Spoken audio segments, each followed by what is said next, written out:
Olá, olá, bom dia, bom dia, bom dia. São 10 horas em ponto desta quinta-feira, dia 29 de junho de 2023. Estamos dando início a mais um Helena e Mário Vitor e Helena, aqui pela TV 247. Prazer imenso me juntar a você, Helena Chagas. Bom dia. Bom dia, Mário Vitor. Bom dia, galera do 247. Como vocês sabem, nós estamos aqui com um olho aqui em vocês e outro no julgamento do TSE. Neste momento, é um dia importantíssimo.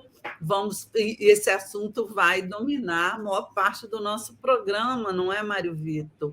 Estamos aqui acompanhando o voto do ministro Raul Araújo, que é justamente aquele que diziam que ia pedir vista, bolsonarista. Não pediu, está lá lendo o seu voto, que me parece, não sei como vai concluir, agora não estou escutando mais, mas ele tomou um caminho em que me parece que ele vai divergir do relator, né? Que propõe a condenação à inelegibilidade do Bolsonaro. Ele já começou dizendo, não aceitando a incorporação daquela minuta golpista achada lá no armário do Anderson Torres aos elementos do processo, o que não tem a menor importância, aquilo, né? O que está em questão é a reunião com os embaixadores. Aquilo era só assim um elemento ali a mais, a corroborar a vocação golpista do governo. Então, isso não tem a menor importância. Mas, no segundo ponto, até o ponto em que eu acompanhei, ele estava invocando um tal de princípio da intervenção mínima da justiça eleitoral no processo. Eu fiquei com a pulga atrás da orelha. Você não ficou, Mário Vitor? Eu fiquei achando que ele está realmente caminhando para votar contra o relator, para divergir do relator Benedito Gonçalves, que, como sabemos, né, votou pela condenação, especialmente do Bolsonaro, em relação à tentativa, não é, de abuso do poder político e uso também abusivo dos meios de comunicação para interferir no processo eleitoral. Eu acho que ele vai divergir de ambas as questões. Eu não sei em que extensão ele vai considerar algum nível de culpabilidade dos acusados, dos réus, que são, o primeiro réu é o Jair Messias Bolsonaro, ex-presidente da República, o segundo réu é o general Braga Neto, seu candidato a vice-presidente na eleição passada.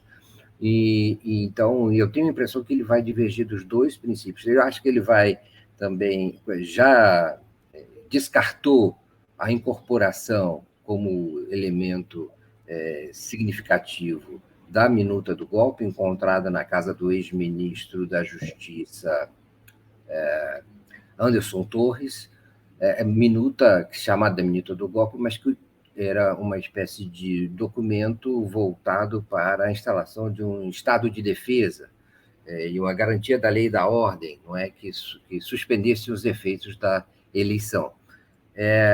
Já descartou isso e agora eu tenho a impressão que agora começa a questionar, como você disse, ele começa a questionar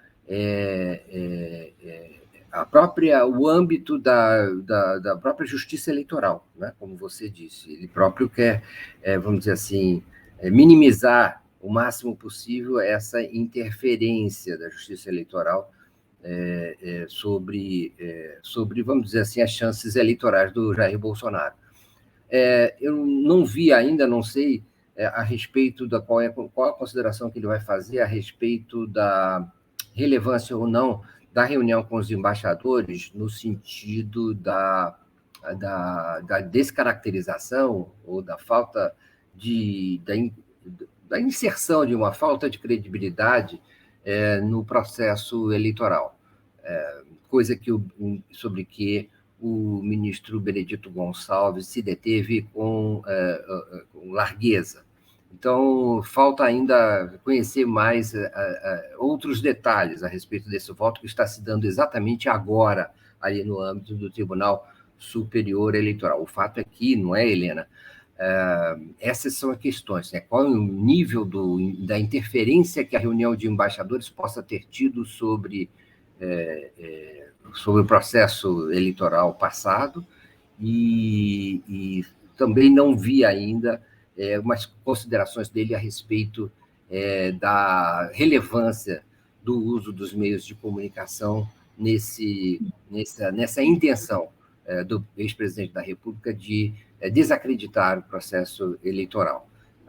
Muito interessante acompanhar esse voto, apesar, não é, Helena, de todo o linguajar, muitas vezes, como é que eu posso dizer, viciado, que se usa nesses votos, nessas ocasiões, e de, às vezes, parecer um pouco indecifrável, porque é um voto lido, não é, Helena? Então, não é tão assim, não decorre com tanta fluidez, mas as questões são muito relevantes. Hoje, de qualquer maneira, chegamos a uma definição, né, Helena?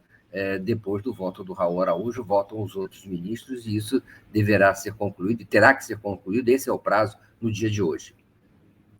Provavelmente, ir nesse caminho, né, que você mencionou aí, a questão do impacto, não é, da reunião dos embaixadores no processo eleitoral, portanto, no resultado da eleição, é um caminho perigoso que pode dar argumentos, né, ao ministro de dizer, eu acho até que ele mencionou em algum momento, que não interferiu no resultado do pleito da eleição. O Lula ganhou da mesma forma. Só que, por outro lado, você pode avaliar que o Lula pode ter ganho de uma maneira mais difícil, por uma diferença menor. É muito difícil você aferir o impacto de um ato de abuso de poder numa eleição em que ele não conseguiu modificar o resultado. O fato dele não ter conseguido modificar o resultado da eleição não quer dizer que ele não cometeu um crime. Eu acho que isso é que tem que ficar bastante claro, e acho que isso ficou bastante claro no voto do relator. Não é? É um crime do mesmo jeito, um crime eleitoral, é um delito eleitoral, é um abuso do poder político e econômico, ainda que ele não tenha conseguido, com isso, ganhar, nem muito menos melar a eleição, que parecia ser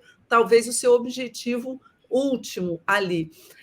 Mas vamos ver o que o Raul Araújo vai concluir. De repente, ele muda e vota com o relator, mas pelo que eu estou olhando, observei aqui antes de entrar no programa, ele estava indo por um caminho um pouco divergente. Pode ser uma divergência total, dizer que não há crime? Pode, porém, ser uma divergência parcial, dizendo que houve, sim, um delito, houve um abuso, mas que ele não deve ser punido com a inelegibilidade, mas apenas com uma multa ou algum outro tipo de sanção ao partido dele, talvez. Vamos ver, ele está se alongando, né, no voto, mas eu acho que o principal, Mário Vitor, é deixar claro uma coisa.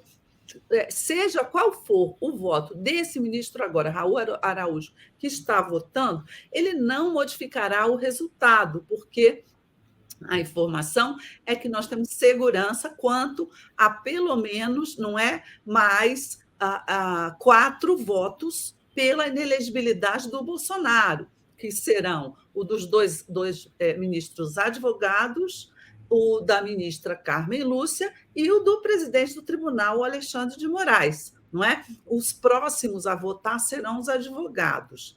Depois virão os ministros do STF, que é o Cássio, a Carmen Lúcia e o Cássio Nunes. Esse Cássio pode fazer também entrar numa divergência, não sabemos, ou pode votar junto, e depois, enfim, o Alexandre de Moraes, que nem vai precisar. Muitas vezes o presidente, né, são 7, o presidente desempata. Nesse caso, não haverá necessidade de desempate. Muito provavelmente você já vai ter, no mínimo, 4 votos pela inelegibilidade quando o Alexandre chegar a votar, se não for mais. Acho que acaba hoje, sim. Por quê?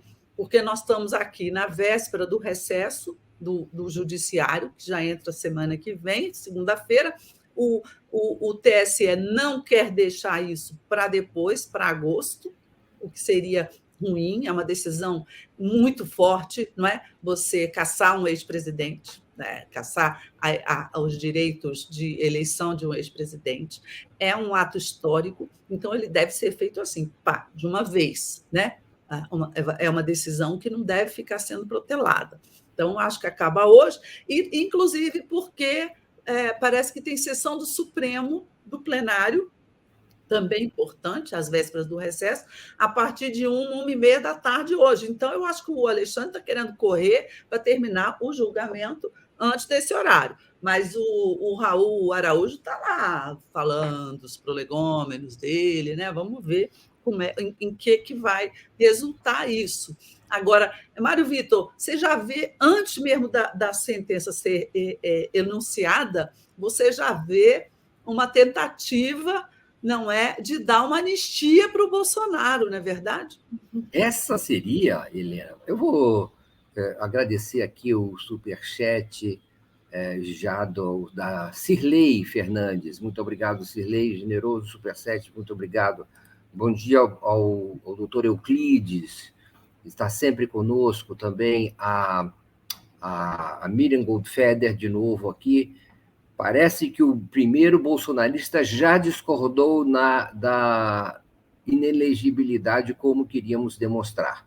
Esse CQD aí quer dizer como queríamos demonstrar, em geral, né? Mas vamos ver, Helena, por favor, vocês compartilhem essa transmissão. Se vocês acharem que é o caso, podem doar pela chave pix@brasil247.com.br, deem um like aí no sininho. Lembrem que hoje é um dia histórico. Hoje é um dia histórico e nós vamos falar disso. Lembrem seus amigos que é importante acompanhar as informações que estão acontecendo exatamente agora, a respeito da inelegibilidade do Bolsonaro. Se quiserem também, podem se tornar membros aqui da TV 247 numa assinatura solidária em brasil247.com/apoio. É isso. Helena, vamos... A bala, isso que você tinha falado, Helena, é a tal bala de prata, se não me parece, que era a tal bala nem de prata. Nem chumbinho, isso aí que é um projeto de lei, não é isso? Um projeto de lei comum, com a tramitação habitual, me parece, pelo menos inicialmente. Então, que seria essa de anistia para o Bolsonaro, uma revisão. É um direito, as pessoas podem, é um direito das pessoas propor o que quiserem ali no plenário da Câmara dos Deputados. Mas essa é a questão, uma movimentação nesse sentido.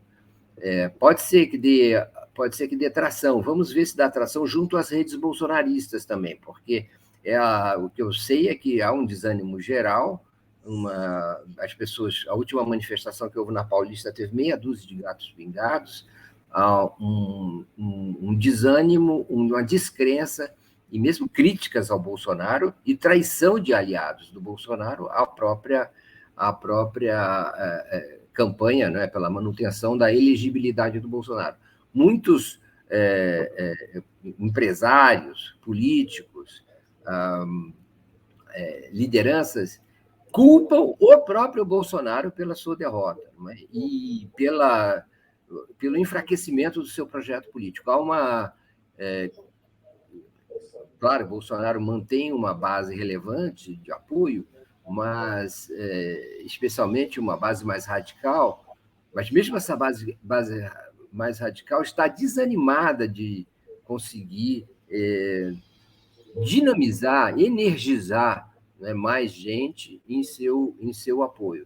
Funciona muito ainda nas redes sociais, é impressionante como funciona intensamente nas redes sociais, mas levar a gente para a rua, tirar a gente de casa, isso não está funcionando mais. E o fato é que hoje, né, Helena, o que está em jogo hoje? Hoje está em jogo, de certa maneira, uma avaliação a respeito do que foi o governo Bolsonaro e o período Bolsonaro. É isso que está sendo também julgado indiretamente, né? Claro que isso não é tarefa da Corte, né, do Supremo Tribunal Superior Eleitoral, mas isso está, vamos dizer assim, nos bastidores, isso influencia nos bastidores. Mesmo o voto do ministro Benedito Gonçalves, anterior a esse do Raul Araújo, ele, não é, Helena, você lembra, ele trouxe à baila, trouxe em questão diversos elementos, digamos assim, de contexto, não é?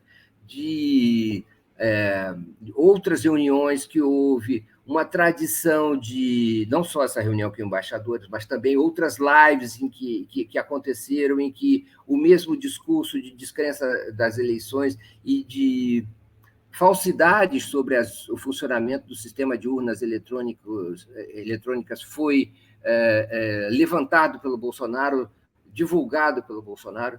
Então, trouxe esse contexto de falsas informações a respeito, por exemplo, do que das urnas em 2018 terem trocado o número do Bolsonaro pelo número do Lula, não é? Elementos em que, por exemplo, isso foi trazido também na reunião com embaixadores, a acusação de que o sistema estava corroído por um ataque de hackers, quando ficou claro, ficou evidente que isso não afetou, a invasão por um hacker não afetou qualquer urna ou qualquer sistema de totalização, porque ela se deteve numa área administrativa do Tribunal Superior Eleitoral e não...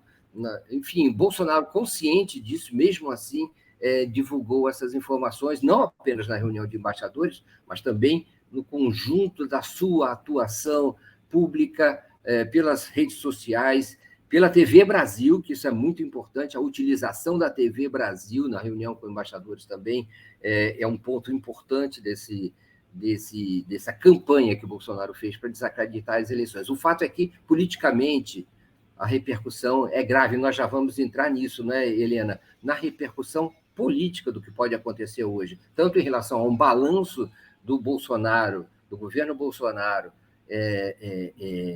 nesse período, não é? E das consequências que isso traz, quanto em relação ao futuro. Lembro ainda, antes de passar a palavra, que o Bolsonaro falou na reunião de embaixadores diretamente contra o Tribunal Superior Eleitoral. Então, agora o Tribunal Superior Eleitoral tem a condição, a oportunidade para examinar essas críticas e esses ataques violentíssimos que sofreu do presidente da República, inclusive com afirmações do tipo como se o presidente do próprio Tribunal Superior Eleitoral estivesse comprometido com a campanha adversária à do Bolsonaro.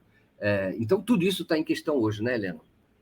Sim, sim. O problema, eu estava assistindo aqui agora, é que esses julgamentos eles têm que ter um fundamento ali muito técnico também, né? Muito jurídico, para que no futuro eles não sejam questionados, né? Mais adiante, no Supremo, no próprio TSE, com uma outra composição, talvez daqui a 4 anos, o Bolsonaro tentando recuperar a sua elegibilidade. Então, eles estão preocupados em ter um fundamento jurídico sólido, embora todo mundo sabe, é óbvio, o pano de fundo deste julgamento do Bolsonaro é o conjunto da obra dele, não é? É o conjunto da obra, sobretudo no sentido de atentar contra a democracia, né? Quando ele atenta contra o sistema eleitoral, ele atenta contra a democracia. Então, esse conjunto da obra é inseparável do resto. Só que na hora de condenar e estabelecer uma pena para o Bolsonaro, os ministros do TSE eles têm que ter ali um fundamento jurídico sólido.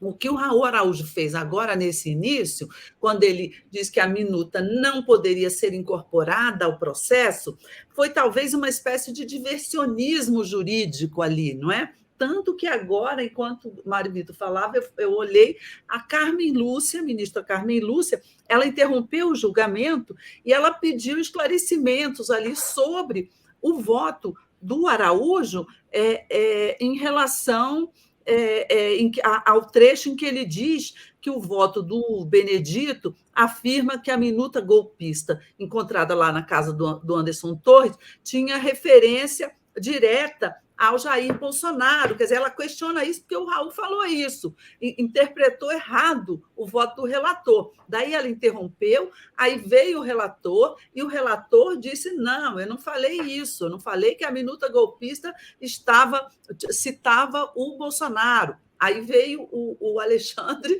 e esclareceu: não, ele não falou isso. Na verdade, a incorporação da minuta golpista foi apenas uma coisa de contextualização, mas ela não é um elemento forte nem decisivo para esse julgamento. O Raul Araújo, conhecido como bolsonarista, ele usou isso aí, ele está usando isso aí para fazer uma espécie de diversionismo, ou seja, tipo, tentando achar alguma brecha dentro do voto do relator, não é, para ser contestada, ou hoje ou futuramente, num eventual recurso. Eu acho que o que está ocorrendo ali, nesse plenário agora, em que o resultado já está definido, é as pessoas próximas do Bolsonaro, que no caso ele só tem dois, né? O Cássio nem votou ainda, o Araújo está votando agora, elas plantarem algum tipo de dúvida, plantar uma estaca ali para permitir um futuro recurso do Jair Bolsonaro a esse tribunal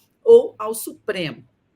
Quando o Bolsonaro fala em bala de prata, será isso, será aquilo, eu, pessoalmente, acho que quem estava ali às vésperas de ser considerado inelegível por 8 anos, não tem bala de prata nenhuma, né? A não ser que seja para dar um tiro no próprio pé. Mas o que se apresenta no futuro, o que pode ser para o Bolsonaro, a única maneira dele recuperar os direitos, né, a elegibilidade antes de decorridos esses 8 anos, seria ele apresentar um recurso ao Supremo ou ao próprio TSE. Ao Supremo, os ministros discretamente já mandaram dizer, já deram o recado que não vai ter nenhum tipo de acolhida. O Supremo não vai revogar, modificar, contrariar a decisão que o TSE tomar hoje, que vai ser tornar o Bolsonaro inelegível. Então, esse caminho me parece que, ao menos por enquanto, está fechado. E a composição do Supremo ela muda muito devagar. Você vai ver, vai ter. Teve agora a entrada do Cristiano Zanin, em setembro, outubro, vai ter um novo ministro no lugar da Rosa Weber, depois vai ter um outro só no ano que vem. Então, é muito remota a possibilidade do Bolsonaro, até 2026, mudar a composição do Supremo, não é, a favor dele. Já no TSE, você vê uma rotatividade muito mais rápida, porque lá se renova de 2 em 2 anos, e de 2 em 2 anos você troca o presidente. Então, os cálculos dos bolsonaristas de que aconteceria a composição do TSE ficasse mais favorável ao Bolsonaro. O que seria? Daqui a pouco, o presidente do TSE poderá ser o Cássio Nunes. Né? Acho que talvez a próxima seja a Carmen, mas isso está sujeito a mudanças de presidência também do Supremo. Então, às vezes, o sujeito tem 2 anos e fica menos de 2 anos. Então, você pode ter o Cássio, e os cálculos internos de muitos advogados são de que o presidente do TSE, nas eleições de 2026, será o Mendonça, o André Mendonça, outro bolsonarista. E isso poderia, então, mudar, talvez, os ventos em relação a um eventual recurso do Bolsonaro.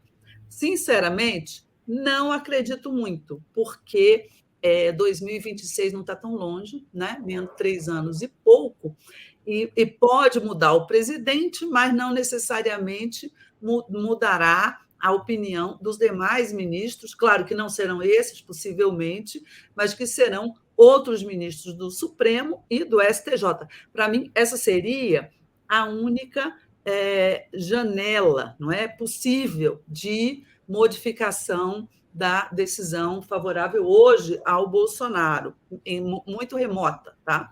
Outra coisa, Paulo Emílio acaba de me mandar aqui uma matéria bem interessante sobre essa iniciativa lá dos deputados de apresentarem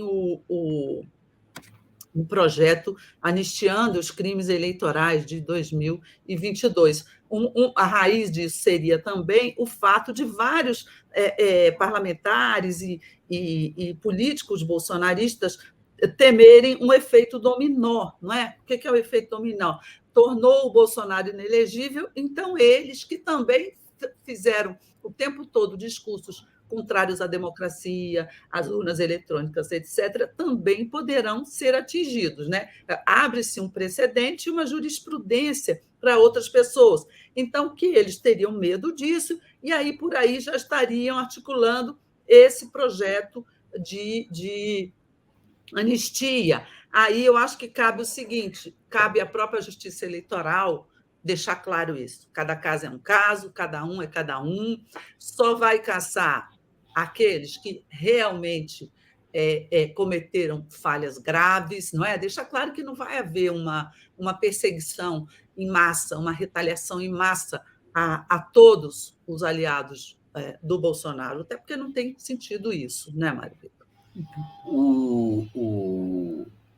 O debate sobre a incorporação de provas supervenientes ao fato da reunião, provas seguintes ao fato da reunião com embaixadores, que é o foco desse processo, uma reunião pública com embaixadores, convocada oficialmente pelo Palácio do Planalto, né, no Alvorada, voltada para falar sobre o processo eleitoral brasileiro e difundir suspeitas e acusações contra as autoridades responsáveis por esse processo eleitoral, o fato de trazer à baila a minuta do golpe é uma questão jurídica importante, né? Se outros fatos que venham a surgir durante o processo devem ou não ser incorporados, se são ou não relevantes.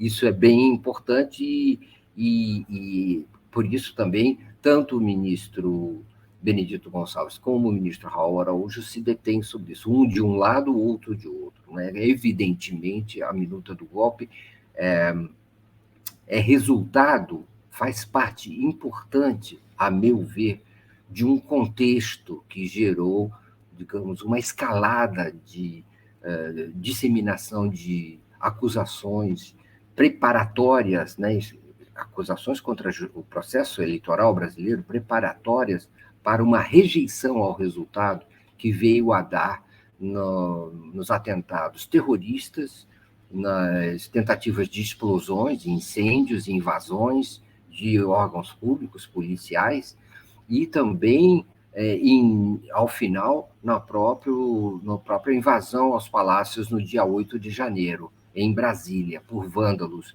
com aqueles episódios de destruição que todos presenciamos. Então, até isso está em julgamento, vejam bem, não exatamente como um objeto material da discussão, mas como algo importante no sentido da formação do nexo causal entre os diversos aspectos, dos quais um dos mais importantes e mais evidentemente condenáveis é essa reunião com embaixadores, por causa do caráter oficial que ela teve e por causa do uso de meios de comunicação oficiais para a difusão dela, com sentido também eleitoral, na repercussão, na viralização daqueles conteúdos.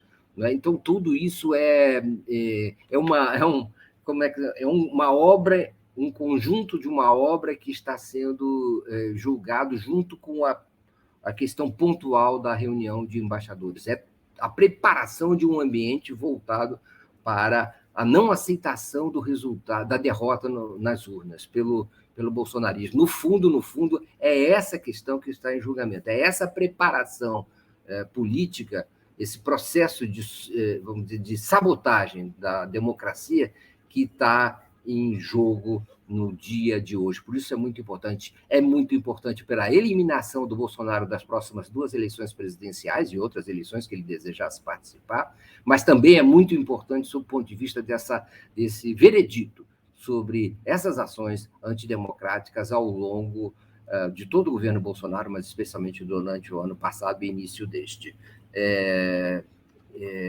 eu queria só ler uma pessoa aqui que passou, Helena, que é uma mensagem relevante que me deixou impressionado, que eu já vou achar, eu tinha perdido aqui a pessoa, na verdade, eu estou perdendo a pessoa. Se você quiser falar algo enquanto eu procuro, a comida de Probe pergunta: alguém sabe me dizer qual o dia em que o Bolsonaro finalmente será preso? Essa é uma boa questão, não é? Não sabemos dizer, porque esse julgamento de hoje não resultará em prisão, só outros julgamentos que estão no Supremo Tribunal Federal. Você tem o mais grave deles são os atentados à democracia, um inquérito aberto pelo Alexandre de Moraes, que culminou com o 8 de janeiro, né? Então, isso aí pode dar prisão. Ele tem outros processos, tem o processo das joias, ele tem a falsificação das carteiras de vacinação. Não acredito que esses possam resultar em prisão. Pode ser que sim, pode ser que não. Mas para ver o Bolsonaro na cadeia, eu acho que ainda há um longo caminho, e eu nem sei se ele será percorrido, uma vez com o Bolsonaro já inelegível. Pode ter gente que acha que já está inelegível e tal. Não sei, eu acho que deveria ser percorrido, evidentemente, e o resultado desse julgamento de hoje irá para o Supremo, vai instruir todos esses inquéritos, e é um elemento a mais muito importante, e lá as investigações continuam. Não sei com qual velocidade, não é, para permitir uma prisão do Bolsonaro num prazo médio. Curto eu não acredito, acho que num prazo médio pode ser. Gente, aqui, comentarista de julgamento, enquanto o Mário Vitor falava, eu estava acompanhando. Eu achei aqui, só uma coisa, eu achei a mensagem que eu queria ler, que é da Lídia Storino. Bom dia. Inelegibilidade é pouco. Prisão para esse monstro, culpado pelos 700 mil mortos, incluindo minha filha. Precisamos de justiça, meu coração precisa de paz. A mensagem da Lídia Storino. Obrigado, Helena, pode continuar. Todo o nosso carinho à Lídia Storino e pela perda que ela teve e que se justifica, não é? Realmente deve ir para a cadeia, não é? O responsável por essas mortes. Posto isso, no meu comentário aqui, comentarista de julgamento, que eu estou com um ouvido aqui, outro ouvido lá, o que eu ouvi agora? Eu acho que o Raul Araújo definiu, eu acho, né, porque eu tive que interromper, mas eu acho que ele definiu o voto dele, que será contra mesmo a inelegibilidade e a favor do Bolsonaro integralmente, porque ele diz que inexiste um requisito de suficiente gravidade na reunião do Bolsonaro com os embaixadores, né, na qual ele atentou contra as urnas eletrônicas, contra o sistema eleitoral e, portanto, contra a democracia. O Raul Araújo acha que isso é insuficiente, é um requisito de insuficiente gravidade. Antes dele falar essa frase, ele fez uma longa peroração aqui sobre a liberdade de expressão, dizendo que havia até discursos duvidosos, satíricos, mentirosos, portanto, não é?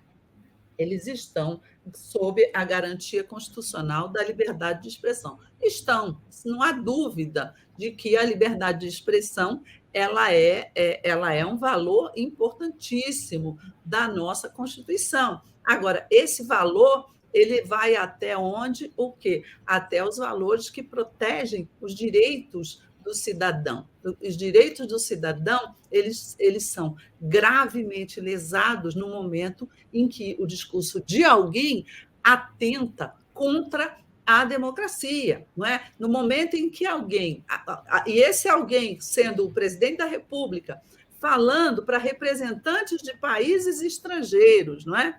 No momento em que ele faz um discurso atentando contra a eleição e contra a democracia, no meu entender, ao menos, e acho que no entender do relator também, e de outros que ainda vão votar aqui hoje, isso aí não está coberto pelo manto, não é? Da defesa da liberdade de expressão, para usar uma expressão jurídica. Eu cobri tribunais durante muito tempo na minha vida de repórter, e eles gostam muito desse negócio, sob o manto da inelegibilidade, sob o manto. Né? Eu acho que o Bolsonaro não está coberto pelo manto da liberdade de expressão, quando ele atenta contra a democracia numa reunião com embaixadores, não é? Mas eu acho que o Raul Araújo, nesse momento, né, a meu ver, de forma bastante clara, ele se posiciona como voto divergente do relator. Quando ele encerrar o voto dele, provavelmente o placar do julgamento estará 1-1, um para cada lado, mas em seguida esse placar vai virar, não é, a favor da inelegibilidade do Bolsonaro. Vamos acompanhando tudo isso, não é, Mário Vitor? O fato é que, dependendo do resultado, o Bolsonaro estará fora. Não é? E isso muda o cenário eleitoral no país. É cedo para falar de eleições? Não, não é cedo para falar de eleições. Está na hora de falar já da eleição,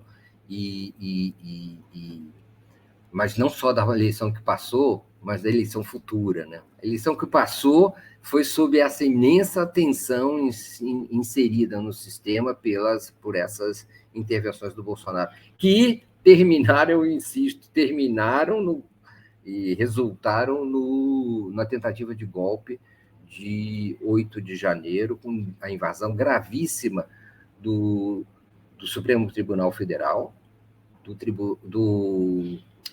da Câmara dos Deputados, do Senado e do Palácio do Planalto. Há também que lembrar que o presidente do Tribunal Superior Eleitoral foi muito atacado ao longo desse período também. E ele, que comandou o processo eleitoral, também vai votar no dia de hoje. Né? Então, tudo isso está em questão. A Sônia Goldfeder manda mensagem dizendo: este Raul tem cara de bala de goma, não de prata. Ele tem uma cara, enfim, de juiz. Às vezes é assim que são juízes. Alguém diz aqui, a Miriam Andrade diz que a prisão seria necessária. As pessoas querem que o Bolsonaro seja preso, mas não está em questão nos dias de hoje. Ela que a prisão seria necessária e pedagógica, diz a Miriam Andrade. E ele será inelegível, como diz a Gisele Andrade, que diz que foi um governo de destruição. Enfim, acho que as pessoas têm todas essa impressão de que hoje é um dia de ajuste de contas também, não é? De acerto de contas com o Bolsonaro. Internacionalmente, terá maior repercussão também a decisão de hoje. Mas haverá ainda, Helena, a possibilidade de um recurso, não é? Há uma possibilidade de um recurso ao Supremo Tribunal Federal. Ou seja, a história, a inelegibilidade, se for decretada, se for resolvida, ela entra em ação imediatamente, mas ele será inelegível a partir de hoje, se for essa a decisão. Mas ele poderá recorrer ao Supremo Tribunal Federal, e isso poderá suscitar novo exame, novo julgamento nessa instância superior, que não suspende ainda, não suspenderia, a não ser que ele venha a ser declarado inocente, isentado pelo Supremo Tribunal Federal. Ele até lá, ele continua inelegível, segue inelegível. E a perspectiva é que, se ele for derrotado, ele recorra, não te parece?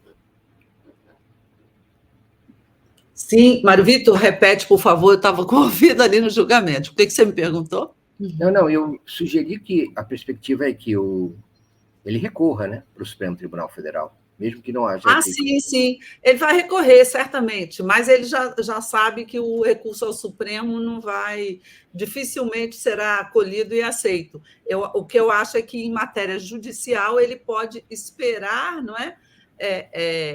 mais próximo da eleição, né, de 2026, lá para 2025, recorrer ao próprio TSE, que já terá uma nova composição. Acho difícil que ele tenha sucesso. Raul Araújo, eu acompanhei o voto dele, agora eu acho que já está totalmente definido, né? Quando ele entrou numa parte que ele diz assim, que estamos fazendo uma análise quantitativa, não é, da gravidade do discurso, e ele está querendo dizer que a capacidade do evento, né, lá da reunião, com os embaixadores de produzir forte e surpreendente impacto é muito baixa, dizendo que o discurso do Bolsonaro ali observa simetria com o discurso do Bolsonaro em várias outras ocasiões, na imprensa, em outros eventos, em discurso, e que ali ele não teria falado nada de diferente e que não houve, portanto, um impacto forte, né, nem surpreendente no processo eleitoral. Ou seja, esse voto aí já está perdido, né?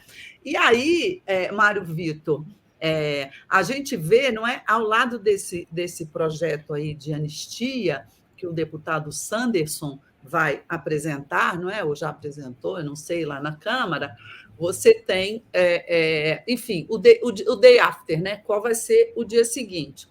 Eu acho que esse processo do Sanderson, apesar de poder ser apoiado por alguns bolsonaristas que temem, não é, ter o mesmo destino de Bolsonaro, eu acho que não terá apoio suficiente. Acredito que não será aprovado nem na Câmara, acho que o Arthur Lira não vai apoiar nem patrocinar esse projeto, é o meu palpite, não tenho informação ainda, porque eu acho o seguinte, gente, a maior parte dos aliados políticos de Bolsonaro, aí eu não estou falando do Sanderson e de outros bolsonaristas mais raivosos, hidrófobos, né, que estão ali para o que deve com o Bolsonaro.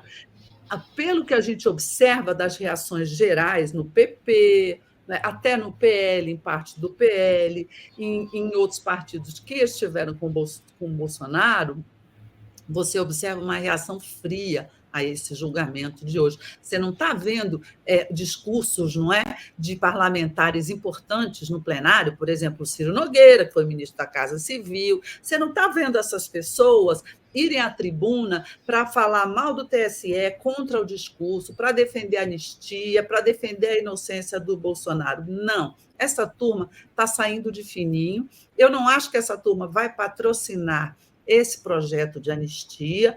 Por quê? Porque eles já estão com a vida arrumada dentro de um cenário da inelegibilidade do Bolsonaro. Todos já estão fazendo seus planos, levando em conta essa inelegibilidade contratada, que transforma o Bolsonaro, como dizem todos eles, num importante eleitor, num forte eleitor. Isso veremos, não é? Vai depender da capacidade dele de manter os seus seguidores aglutinados.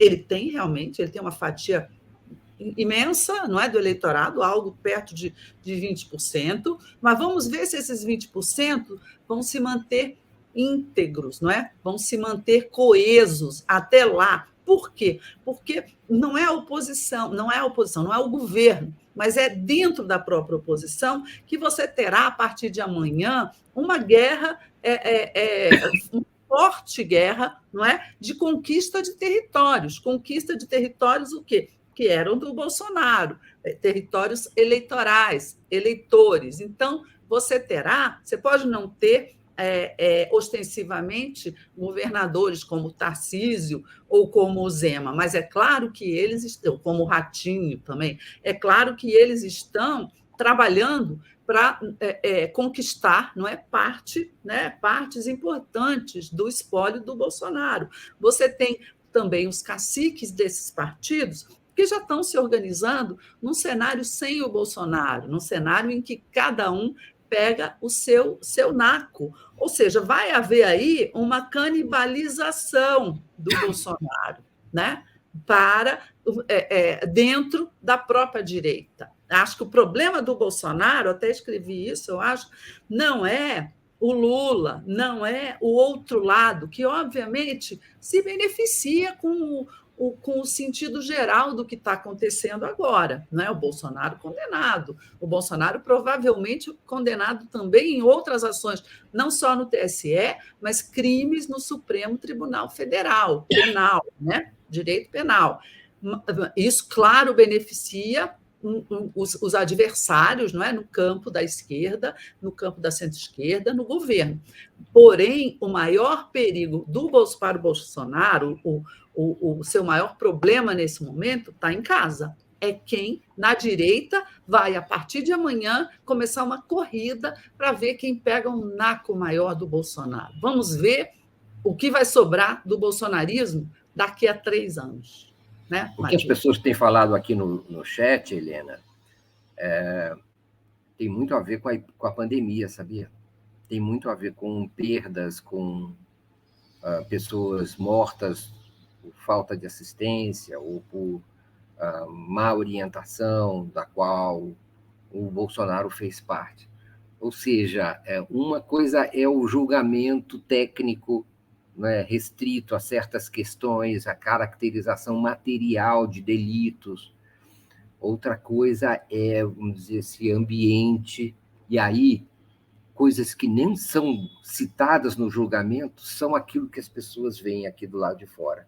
A pandemia, nem sei se essa palavra foi citada lá no julgamento por algum voto de qualquer relator, acho que nem entrou em consideração. Mortos na pandemia nem fazem parte do objeto desse julgamento. Agora, aqui fora, as pessoas pensam eternamente nisso. Então, só para registrar o tom que prevalece aqui no chat, né? A opinião das pessoas. Né?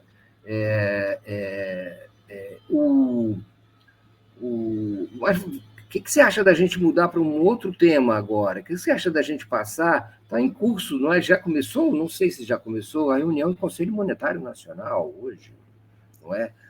Hoje se define essa reunião que tem os ministros do Fazenda, Planejamento e o presidente do Banco Central se define, deve definir coisas relativamente vamos dizer, ao período em que vai se perseguir a anunciada meta de inflação, não é? Então, parece que pode ser que haja mudanças nisso, aumentando esse período e diminuindo a pressão sobre as taxas de juros no Brasil. Isso é relevante. Uma outra coisa que me parece importante é também as outras investigações que estão em curso em relação ao Bolsonaro. Helena. Conselho Monetário, a reunião vai ser hoje às 15 horas, não é?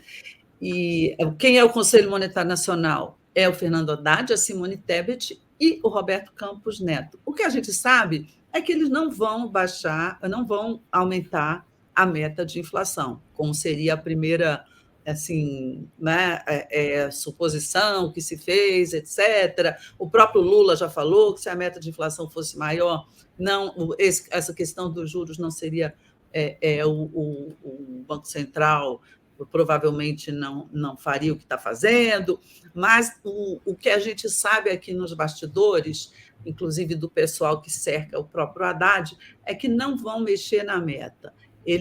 A meta continua 3% esse ano e 3% em 2024, do jeito que está.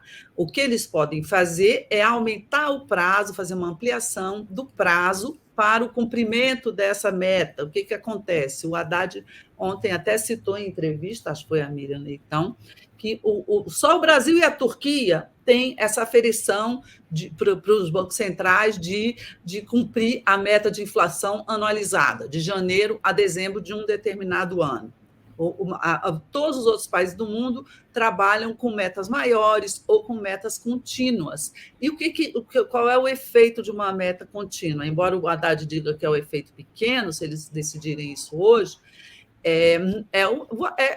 óbvio, a lógica, né? O Banco Central tem mais de um ano, tem 18 meses ou tem 24 meses para, com a política monetária, para ele conseguir cumprir aquela meta de inflação. Então, é óbvio que isso desafoga, né? Isso tira meio que a questão do Copom, né? De subir a taxa Selic tanto e poderá baixar. Mas o próprio Haddad diz que isso é um impacto pequeno, não é um impacto grande. O que ocorreu aqui é que tinha ontem, ainda falei que tinha uma torta de climão tremenda para ser servida hoje na reunião do CMNE, não é? Em virtude da decisão de semana passada de manter os juros em 13,75%. A previsão é que haveria uma trombada lá de Haddad e Tebet contra Campos Neto. Só que a ata do Copom, na semana passada, esta semana, a ata do Copom, como ela trouxe uma sinalização de que em agosto os juros vão começar a cair, o Haddad aproveitou para mandar um aviso ali aos navegantes: olha, vamos aliviar um pouco, porque estava havendo uma pressão enorme, vamos aliviar um pouco em cima da reunião do CMD, porque em agosto a taxa começa a cair. Então, o clima do CMD ficou um pouco mais ameno depois da divulgação dessa ata. Só que eu indago e eu, assim, questiono, né? A que velocidade vai cair essa meta a partir de agosto? Né? Será que é o caso de deixar as coisas fluírem da forma como elas estão indo? Olha, já mudou de ministro lá no TSE, agora quem começou a votar é o Floriano de Azevedo Marques, o advogado. Fala, Mário Vitor, o que você eu acho o seguinte, está na iminência e existe um comentário que vai e volta e que sempre está presente, que seria algum tipo de iniciativa no sentido da retirada, da destituição do presidente do Banco Central. Para além dessa questão, presidente do Banco Central, o que mais talvez seja relevante é discutir a própria autonomia, não é?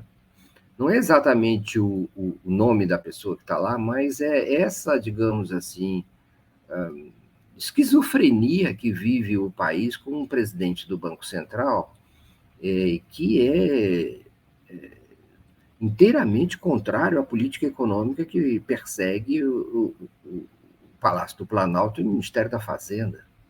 Como é que...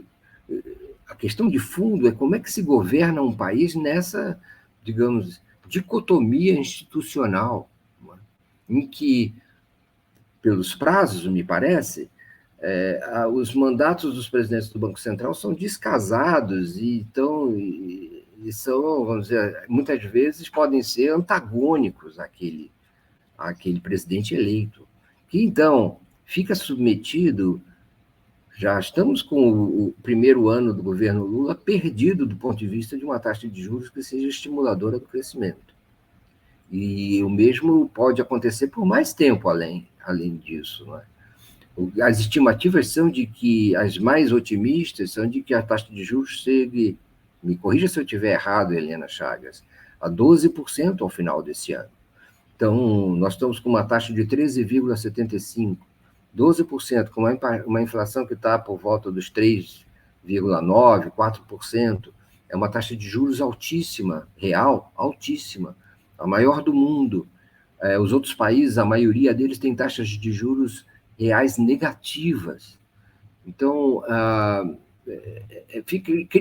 criou-se com o chamado processo da autonomia do Banco Central, que, segundo consta, visaria proteger as contas nacionais, criou-se uma espécie de obstáculo, mais um obstáculo ao crescimento econômico. Já existia o teto de gastos, que foi parcialmente eliminado agora, e agora prevalece essa outra, vamos dizer assim, essa outra barreira para o crescimento, que é a existência de um presidente do Banco Central com essas características, né? Não imune inteiramente à política, imune inteiramente à nova administração e também imune, não é, a uma modificação, a mudanças, a adequações, a uma certa flexibilização em função do momento que o país vive e da necessidade de crescimento urgente que tem o governo Lula. Nós precisamos romper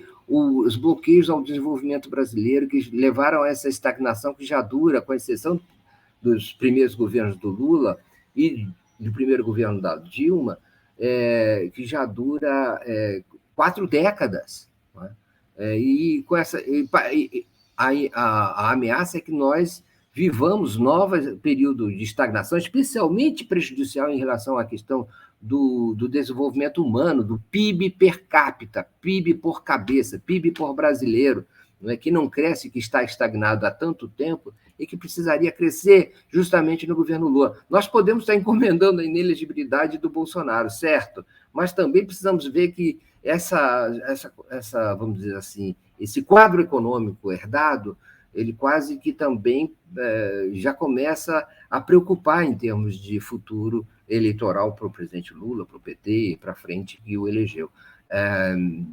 Enfim, bomba de efeito retardado. E aí, do ponto de vista institucional, que eu queria questionar, né? Não só o nome do Roberto Campos Neto, mas esse arranjo desastroso que foi criado no Brasil. Helena. Pois é um arranjo desastroso, sobretudo, né, esse projeto da autonomia do Banco Central, porque ele dá mandatos ao presidente do Banco Central que começam no meio do mandato de um presidente da República e atravessam a eleição e o mandato do presidente subsequente. Então, se você tem uma mudança de política econômica total, você mantém ali o mesmo presidente do Banco Central, isso para não tocar no aspecto específico de hoje, que você tem um presidente do Banco Central bolsonarista, né, de um governo Bolsonaro, e que tem claramente ambições políticas. Mesmo que você não tivesse esse fato, essa pessoa, você tem uma dificuldade para um presidente que assume, você já ter um sujeito à frente do Banco Central, da política monetária do país, com um mandato que vai atravessar 2 anos do seu próprio mandato. Se poderia ter sido feito, não, o presidente do Banco Central tem mandato, mas ele é escolhido pelo presidente da República no primeiro dia do seu mandato, e o mandato dele acaba com o desse presidente da República. Aí seria uma coisa diferente. O que eu acho? É claro que essa lei, não é, ela tem que ser mudada. Muita gente acha que não simplesmente deve ser derrubada a autonomia, outros já acham que pode se acertar essa questão do mandato do presidente. Eu não sei qual, mas eu, falando aqui na realidade, né, do dia a dia, eu não vejo como mexer no Instituto da Autonomia do Banco Central nesse momento, porque Sim. não passa nem na Câmara, nem no Senado Federal uma mudança. Quer dizer, faz muito pouco tempo que o Congresso de maioria conservadora, Congresso neoliberal, Congresso de centro-direita, que foi o Congresso passado e é esse agora de maneira mais acirrada ainda, esse Congresso, esse Legislativo, aprovou a independência do Banco Central. Então, eu acho que a gente deve tirar do horizonte a possibilidade desse Congresso mexer nisso.